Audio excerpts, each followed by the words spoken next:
parler aussi du cas des femmes. Les femmes, on le sait, elles ont le plus souvent des carrières hachées pour élever leurs enfants, etc. Moi, je sais, j'en ai eu 4.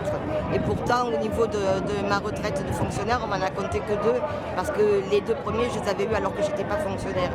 Mais déjà, les femmes, elles ont beaucoup de problèmes pour élever leurs enfants. En plus, là, j'ai entendu sur BFM Merde et les autres que, comme avantage, on leur dit que, a priori, comme elles ont le congé parental, eh ben, elles ont juste à fermer leur gueule. Donc, non, c'est pas comme ça qu'on travaille. Ça, c'est sur la durée de travail. Après, les femmes, elles travaillent en partiel. Donc, on a essayé de leur raconter des conneries en leur disant tu vas avoir des 1200 bruts. C'est faux, elles auront leur retraite proportionnelle. Et ce qu'il faut bien savoir aussi, c'est qu'à partir de 2025, les pensions de reversion changent de système. Ça, c'est acté. C'est-à-dire qu'à partir de 2025, les couples qui seront divorcés, l'autre conjoint n'aura pas le droit à la part de la retraite des autres. Donc, vous voyez, il y a tout un train de mesures qui arrive. Maintenant, les femmes, elles vont continuer à travailler. Elles étaient obligées de travailler jusqu'à 67 ans pour avoir une retraite dense. Maintenant, ça va faire du 69. À 69 ans, elles seront mortes.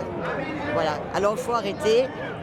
Moi, je trouve que, en plus, avec tout ce qui se passe au niveau de la pollution, des machins, etc., de la fin du monde, de la putain de guerre en Ukraine, etc., on ne sait pas où on va. Faire des prospectives et se fier uniquement aux statistiques, ça va bien. On l'a bien vu avec le Covid, où malheureusement, il y a eu plus de 100 000 personnes âgées qui sont décédées.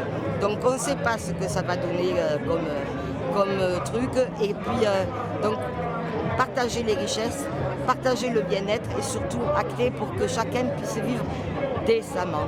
Décemment, ça veut dire de pouvoir de temps en temps en profiter et de souffler après les heures et les heures de boulot.